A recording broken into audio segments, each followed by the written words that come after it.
So today I'm going to do a quick video on how to fit one of these ARB Premier roof racks onto a Land Rover Defender 110. Now this, I'm pretty sure, is the biggest roof rack they do, 3 meters in length.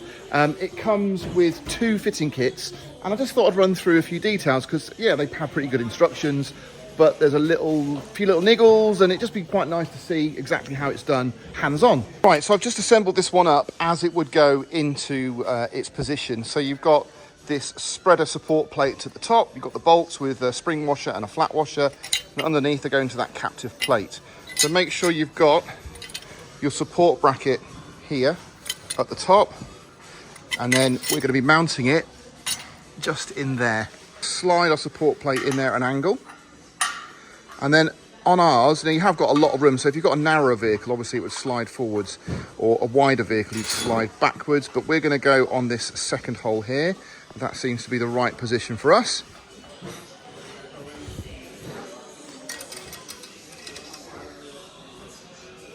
I'm not even sure I could do this just with a T-bar. A ridiculous amount of thread lock.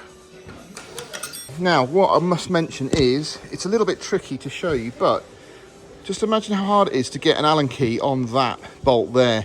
And it doesn't stop, it gets worse. This one, for instance, look, is right in the way.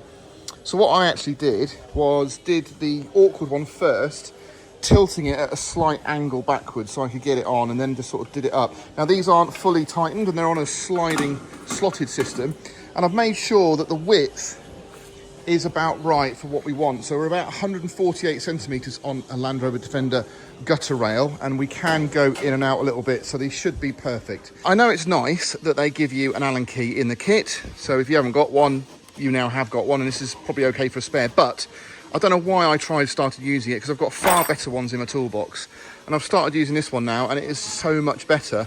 It's still a bit of a mission to get it in, look.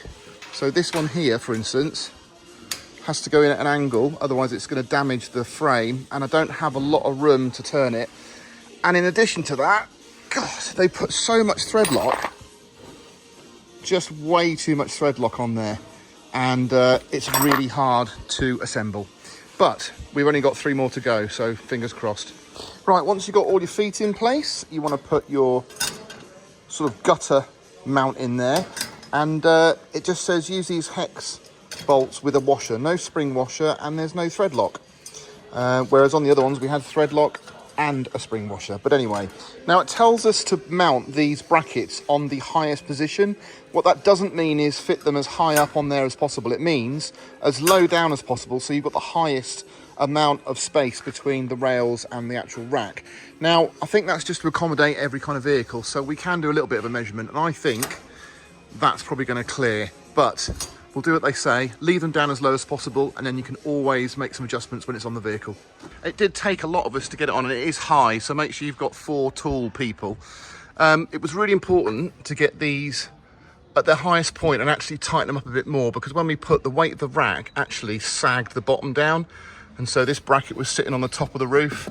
So make sure you've got those tight. I know it doesn't seem important when you're building it together, but make sure all the feet are at their highest extension, then put it on the vehicle and then tighten it up, because certainly on a Defender you do need them at the highest point. But gone on a treat, look, good clearance there for the snorkel.